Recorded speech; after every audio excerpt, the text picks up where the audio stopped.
last time we visited this alternate history scenario, we focused on the Pacific front of the war. Now we're going to focus on the European front of the war, and how it could have possibly changed. Now, in our timeline, the Second World War began in 1939 when Germany invaded Poland. And the US entered the war after Japan attacked Pearl Harbor. However, in this timeline, Japan skips Pearl Harbor and directly launches in a naval assault on the west coast, setting Japanese soldiers in California. Now, if you haven't watched part 1, I suggest you go watch it now, as this may not make much sense without the context from it. So, in this scenario, we're going to be focusing on the European front, and how it likely would have changed. Of course, this is not 100% accurate. I'm not capable of peering into alternate dimensions and predicting with 100% accuracy how things could have gone. This is just my best guess. So, the Eastern Front would have likely been fought how it was fought in our timeline.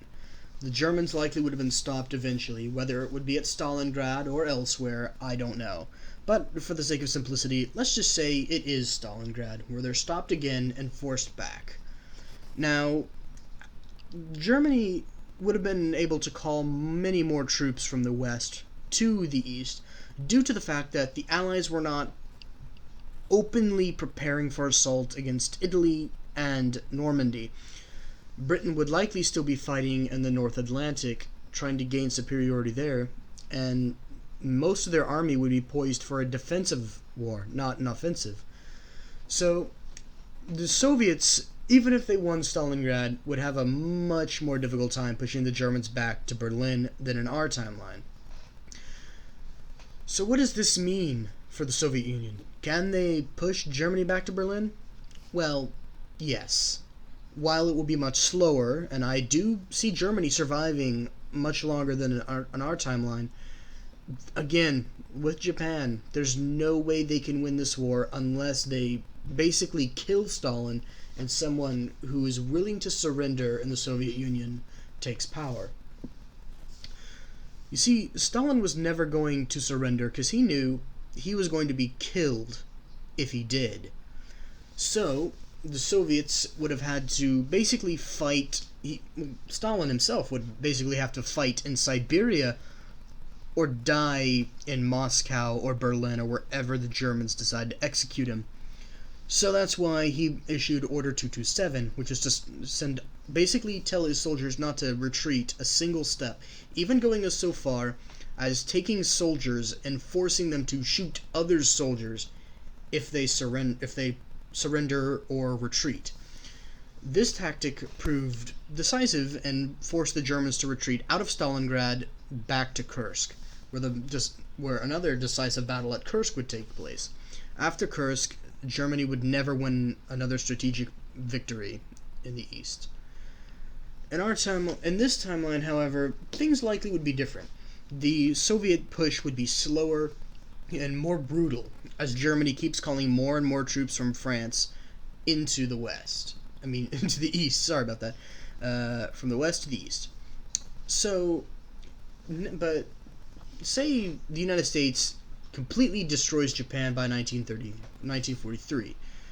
By 43, I predict the Soviet Union would have retaken most of modern-day Russia and possibly pushed into maybe Romania and definitely eastern Poland.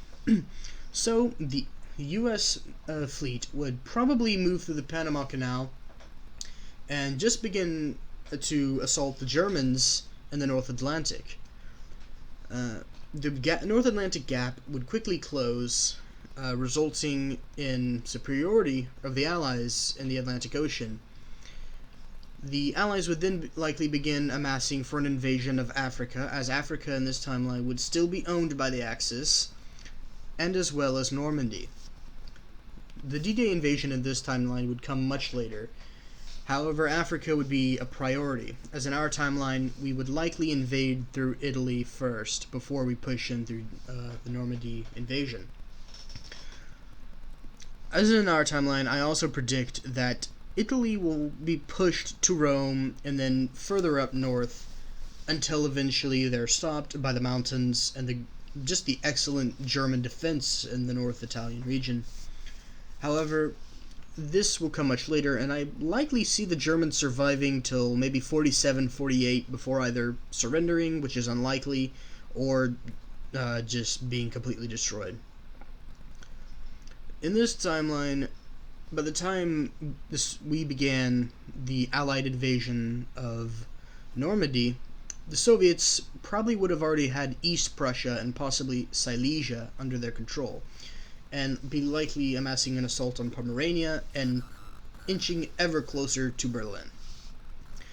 However, due to the fact that Germany kept pulling more and more troops from France and sending them to the east, the Allies would see a relative cakewalk when liberating France. The only real resistance would get when they start pushing into regions like Alsace-Lorraine and the Rhineland. That's where the German defense would likely be concentrated. Local militias, pro-Axis militias in France would probably continue to fight the Allies, even though they're completely outnumbered and outgunned. And essentially France would likely fall in a few months back to the control of the Allies. And in this timeline, I do not see an East and West Germany. I predict a North and South Germany, as the Soviets would have had much more time to take Berlin and push even further out. Whether this would have happened, I don't know. It's my prediction. Of course, the divisions of Germany had already been drawn up beforehand, and East Germany was in the position, was given to the Soviets to occupy, and the West was divided up between the United States, France, and Britain. However, in this timeline, the Soviet Union would have much more bargaining power, as they would have had to win the war on their own, and likely pushed further in to North Germany, disregarding any divisions, even if they had been drawn up. The Allies would have no choice. It was either allow the Soviets to occupy North Germany and go beyond the divided lines if they had been drawn up, or risk World War III directly after the Second World War, which you could probably guess no one wanted. However, the whole reason World War II started was basically because no one wanted to fight another world war.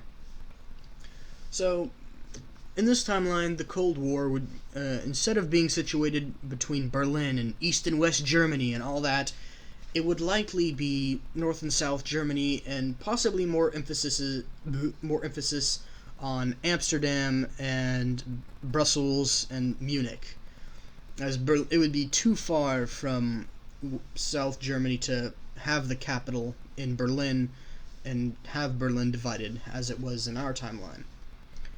Now, how the Cold War plays out is completely unknown. However, I do plan on doing a part 3 for this series, in which I explain a possible Cold War.